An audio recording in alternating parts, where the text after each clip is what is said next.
Ce journal vous est offert par le FPI, Fonds de promotion de l'industrie, votre partenaire privilégié pour la réussite de vos projets.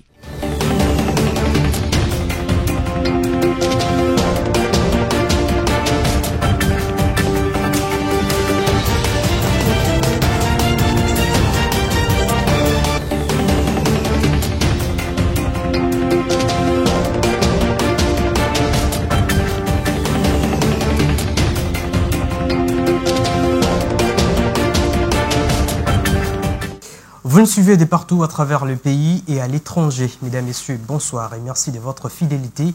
Renouvelez les sommaires de votre journal.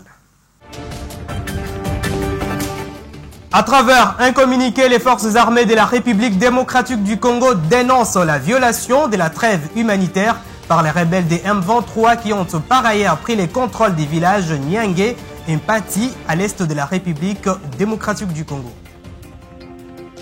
Pour un ambassadeur de la culture congolaise, il faut distiller un peu plus de la diplomatie. C'est les propos tenus par l'artiste musicien Kofi Olomide après son échange ce jeudi avec le membre du bureau du Conseil supérieur de l'audiovisuel et de la communication CESAC. Et enfin, élection présidentielle aux USA, la candidature du président Joe Biden continue à susciter des vives réactions dans la classe politique américaine. Les détails, c'est tout de suite. Encore une fois, bienvenue dans ce journal si vous nous rejoignez. Dans un communiqué publié ce jeudi 11 juillet 2024, dont une copie est parvenue à la rédaction de BC Télévision, les forces armées de la République démocratique du Congo dénoncent les non-respects par le régime de Kigali de la trêve humanitaire recommandée par les États-Unis d'Amérique. Ginette Fika pour la lecture de ces communiqués. Communiqué de presse, les terroristes du Rwanda Defense Force ont lancé les attaques simultanées vers 4h52 du mercredi 10 juillet 2024 sur les positions de forces armées de la République démocratique du Congo et ses partenaires se trouvant au village Nyangé et Mpati, situé à 80 km en profondeur à l'ouest de Kishanga, regroupement de Bachali Mukoto, et ce, en violation de la trêve humanitaire recommandée par les États-Unis d'Amérique.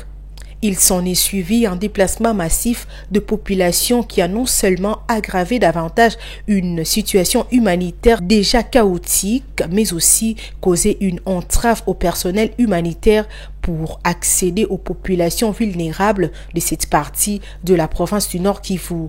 Pour ce faire, les forces armées de la République démocratique du Congo et ses partenaires dénoncent avec énergie les non-respects par le régime de Kigali de la dite trêve et son attitude belliqueuse légendaire à vouloir maintenir les populations déplacées dans des conditions atroces en les privant ainsi l'accès à l'aide humanitaire. Fait à Goma le 11 juillet 2024, Njike Kaiko Guillaume, lieutenant-colonel. La cérémonie de remise des brevets aux 25 lauréats de la 4e promotion de l'école des guerres de Kinshasa s'est déroulée le mercredi du juillet au Centre supérieur militaire et avait connu la participation de plusieurs personnalités du pays et d'ailleurs, notamment la première ministre Judith Suminwa Tuluka et le général d'armée Christia Chiwewe qui, dans son mot, a salué ces cycles de formation, tout en rendant hommage au président de la République, Félix Tshisekedi. On l'écoute. Mesdames et messieurs, permettez-moi tout d'abord de rendre hommage à son Excellence, Monsieur Félix Antoine Tshisekedi Tshilombo, président de la République démocratique du Congo et commandant suprême des forces armées de la République démocratique du Congo, pour son engagement politique dans la création de cette prestigieuse école de guerre de Kinshasa, EGK en sigle. Cette école interarmée du réseau de l'école de guerre francophone, aussitôt créée, a fait d'exceptionnels résultats qui ont confirmé sa mutation à une école nationale à vocation régionale, ouvrant ainsi ses portes aux officiers ressortissants de pays amis tels que la République centrafricaine, le Cameroun, le Congo-Brazza, le Burundi, le Togo, le Bénin, la Belgique et prochainement la France. Dans ces contextes, il importe de souligner que l'enjeu de la formation au sein d'une école militaire est de valoriser les potentiels humains afin de le rendre compétitif, continuer son développement et s'inscrire dans la durée. Poursuivant ce journal, la Banque africaine de développement veut soutenir la République démocratique du Congo dans le secteur de l'énergie. C'est ce qui ressort de l'entretien qui a eu lieu ce jeudi 11 juillet 2024. Le ministre des Ressources hydrauliques et de l'électricité, Teddy Luamba, avec une délégation de la BAD conduite par Solomon Kone, directeur général adjoint de la région Afrique centrale et responsable pays pour la République démocratique du Congo. Un reportage signé Patricia Bomolo et rendu par Isaac Bopima. Au cours de cette réunion stratégique qu'a eu le ministre des Ressources hydrauliques et de l'électricité Teddy Luamba avec la délégation de la Banque africaine de développement dont son secrétaire général adjoint de la région Afrique centrale Solomon Kone a été à la tête de la délégation, les échanges se sont d'abord concentrés sur le soutien que la BAD peut apporter au secteur de l'énergie. Ensuite, ils ont pris contact avec le ministre des tutelles afin de comprendre sa vision pour ces secteurs stratégiques. Solomon Kone a déclaré que la BAD est prête à accompagner la dynamique du ministre Teddy Luamba après avoir pris conscience de l'urgence de relever les défis du secteur énergétique et d'accélérer la croissance et le développement de la République démocratique du Congo. Il y a le nouveau gouvernement en place depuis le mois de mai et le secteur de l'énergie est un secteur stratégique pour nous. Nous avons un engagement de longue date et puis aussi des ambitions dans le secteur et il était tout à fait normal que nous venions prendre contact avec le ministre et avoir sa vision dans ce secteur stratégique pour bien sûr nous avons été édifiés et y compris et surtout le sens de l'urgence pour s'attaquer aux défis de l'énergie et accélérer. Cette rencontre a également permis à la délégation de la BAD de créer des liens étroits avec le ministre des Ressources hydrauliques et de l'électricité. D'une audience à une autre, le ministre des Ressources hydrauliques et de l'électricité, Teddy Luamba, a également reçu ce jeudi dans son cabinet de travail l'ambassadeur italien en poste en RDC, Alberto Petroghelli, avec qui il a saisi l'occasion pour faire les tours d'horizon du développement du secteur de génération de l'énergie. Suivez à cet effet les diplomates italiens qui s'est exprimé au sortir de l'audience. Bon, j'ai vu aujourd'hui son Excellence le ministre pour lui présenter mes civilités, mes félicitations pour ses nouvelles responsabilités. Et on a aussi saisi l'occasion pour faire un peu un tour d'horizon du développement du secteur de génération d'énergie ici en RDC.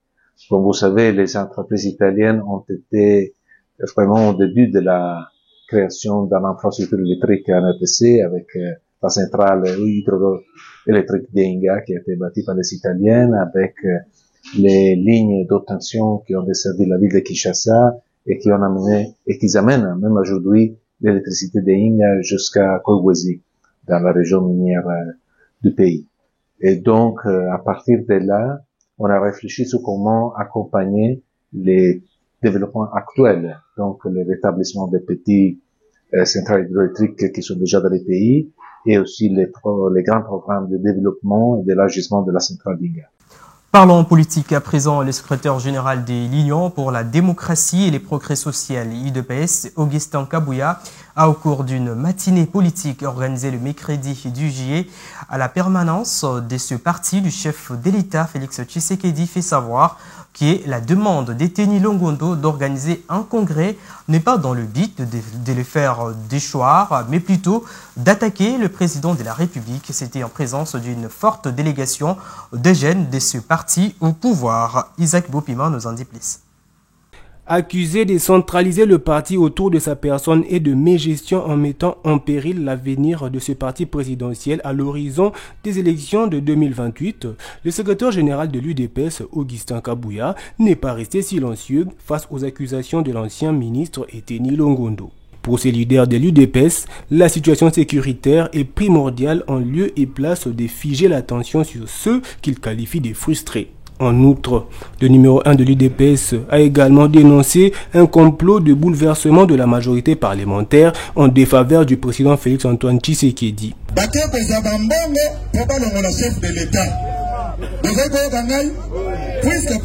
bango bakoya na yewana nda côté secrétaire général na ye mais tozalaki na nganda yala tokendeki na Kisantu tokena Kisantu bapesinga pouvoir tena ko convoquer congrès tango telongo na Kisantu tokena nganda yala na congrès te renouveler mandat à 5 ans pour na tata mokonzi ya ekolo siko totali position azanango balobino pendant cette période secrétaire général bomba sako wana ngai maza wana na meni saki ya mokonzi problème nange ezali ye koyao naza koloba boye ngai ndenge nazali awa naza revêti na pouvoir nyonso ya koengage parti puisque kolo parti na ye aza nanu kuna aza empêché.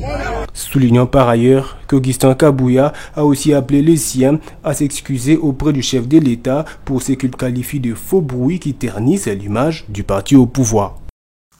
Restons toujours dans le même chapitre, réagissant suite à l'appel lancé par l'ancien ministre de la Santé publique, Eteni Longondo, en vue de l'organisation d'un congrès devant statuer sur tous les problèmes liés à la gestion de l'IDPS.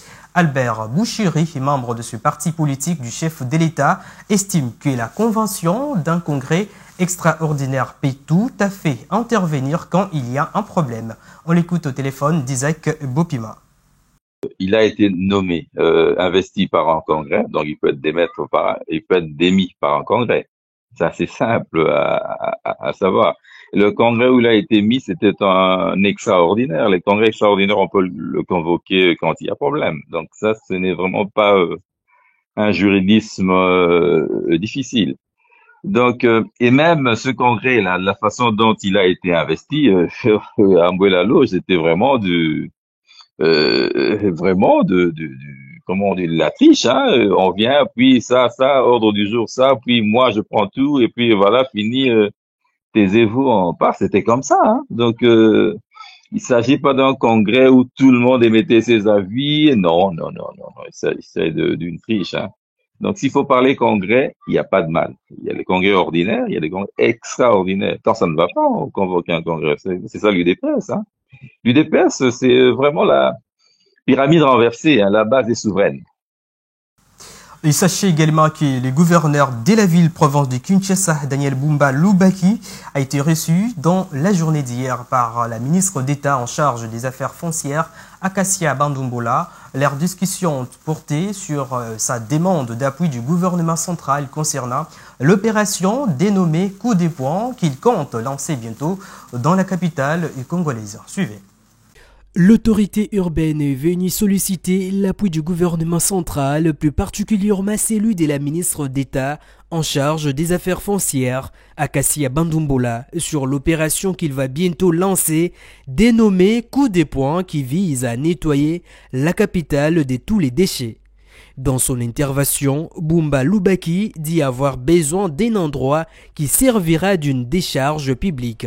Notre échange était justement basé sur la nécessité de voir avec le gouvernement central, au travers de ses compétences, des réserves foncières pour essayer de dénouer nos politiques que nous avons prévues quant à ce. Et de manière imminente, de nous disposer, en tout cas une décharge, parce que nous allons lancer dans le jour qui vient une grande opération de coup de poing pour essayer de balayer Kinshasa, nettoyer Kinshasa. Kinshasa, à ce jour, compte plus de 3 400 000 tonnes de déchets, ce qui est énorme. Pendant qu'à côté, il n'y a pas de centre de décharge finale, il n'y a pas de centre d'enfouissement. Le centre qui Kinshasa a été doté aujourd'hui a de problèmes qui nécessitent des expropriations, de superposition. Pendant ce temps-là, de trouver des issues nous nous sommes dit il faudra quand même une mesure transitoire pour trouver un endroit accompagner l'opération coup de poing. De son côté, la population quinoise a salué l'idée et s'est dit être patient de l'accomplissement de cette opération. De ma part, je fais l'analyse, je connais ce qui s'est passé depuis Kimbuta. D'autres personnes qui sont déjà passées, jusqu'alors, ils ont toujours eu des idées, Kin propre, Kin Bopeto, Kinshasa la belle et tout comme ça. Ils n'ont jamais arrivé avec leurs idées jusqu'au bout.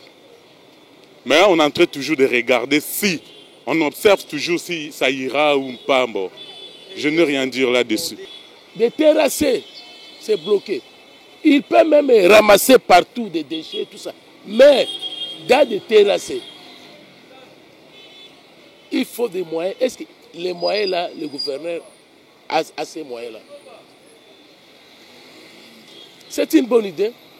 Moi, je donne seulement mon avis. Mais moi, j'applaudis ça, c'est une bonne idée. Notons que la ministre d'État, Akassia Bandumbola, a promis au gouverneur d'accompagner cette opération avec force et s'impliquer pour trouver des solutions pérennes. Vous le savez certainement que l'artiste et musicien Koffi Olomide a été convoqué ce jeudi 11 juillet 2024 par les conseils supérieurs de l'audiovisuel et de la communication CESAC pour des propos sur la guerre dans la partie est de la RDC tenue au cours d'une émission à la RTNC. Chose faite, la célèbre star de la rumba congolaise a répondu à cette invitation au bureau du CESAC où il a présenté ses moyens de défense au sortir de cet entretien. Koffi Olomide a salué les travaux du CESAC et a dit avoir compris qu'il doit canaliser ses propos étant ambassadeur de la culture congolaise. On l'écoute. Je voulais, d'entrer en matière, dire bravo au CESAC. Dire bravo à son président, M. Bossoué. J'ai vu la courtoisie, j'ai vu le respect de l'homme et c'est un organe qui devrait être soutenu pour l'intérêt de notre pays. C'était plus pédagogique qu'autre chose. J'ai vu les instructeurs, on a parlé, j'ai dit on a parlé et on s'est très bien compris. Je ne sais pas trop ce que je dois vous dire, mais je repars d'ici le cœur pur. J'ai retenu que le chanteur Koffi Olomide est aussi l'ambassadeur de la culture du Congo. Et à ce titre, il devrait peut-être distiller un peu plus de diplomatie dans son discours. Prenons cette information avant d'éclore ce journal. Aux États-Unis d'Amérique, la polémique continue autour de la candidature du président Joe Biden à un second mandat. Interrogé sur ses capacités à diriger le pays, l'une des plus grandes voix du Parti démocrate, Nancy Pelosi, a affirmé qu'il revenait au président Joe Biden de décider alors que des voix s'élèvent pour appeler à son retrait, dont celle de l'acteur et fervent soutien des démocrates George Clooney. Suivez. Peter Welch est le premier sénateur démocrate à demander publiquement à Joe Biden de renoncer à se présenter. Mardi, un autre sénateur exprimait publiquement ses doutes sur les capacités du président, comme l'ont fait avant lui une dizaine d'élus de la Chambre des représentants. Donald Trump est en passe, je pense, de remporter cette élection et peut-être de la remporter haut la main et d'emporter avec lui le Sénat et la Chambre des représentants. L'ancienne présidente de la Chambre des représentants, Nancy Pelosi, alliée de longue date du président, a aussi mis la pression sur Joe Biden en l'invitant à vite se décider, alors que lui estime avoir déjà pris sa décision. C'est au président de décider s'il va se présenter. Nous l'encourageons tous à prendre cette décision car le temps presse. Si vous en veniez à être convaincu que vous ne pouvez pas battre Donald Trump, est-ce que vous vous retireriez ? Si le Seigneur Tout-Puissant descendait et disait « Joe, retire-toi de la course », je le ferais. En dehors du monde politique, l'acteur et sympathisant démocrate George Clooney a signé une tribune dans le New York Times appelant Joe Biden à quitter la course, prenant le pas à d'autres acteurs et scénaristes. Hollywood est un puissant relais médiatique et financier pour Joe Biden. Un nouveau test attend jeudi le président. Il doit se prêter au jeu des questions des journalistes lors d'une conférence de presse en marge du sommet de l'OTAN. Mesdames, Messieurs, ce journal touche à sa fin, mais avant tout, les rappels des principaux titres. À travers un communiqué, les forces armées de la République démocratique du Congo dénoncent la violation de la trêve humanitaire par les rebelles des M23 qui ont par ailleurs pris les contrôles des villages Nyangé et Mpati à l'est de la RDC. Pour un ambassadeur de la culture congolaise, il faut distiller un peu plus de la diplomatie. C'est les propos tenus par l'artiste musicien Fifi Olomide après son échange avec le membre du bureau du Conseil supérieur de l'audiovisuel et de la communication, CESAC. Et enfin, vous l'avez suivi dans ce journal, l'élection présidentielle aux USA. La candidature du président Joe Biden continue à susciter des vives réactions dans la classe politique américaine. Et voilà, ce journal est complètement terminé. Merci de votre fidélité. Au revoir et à la prochaine.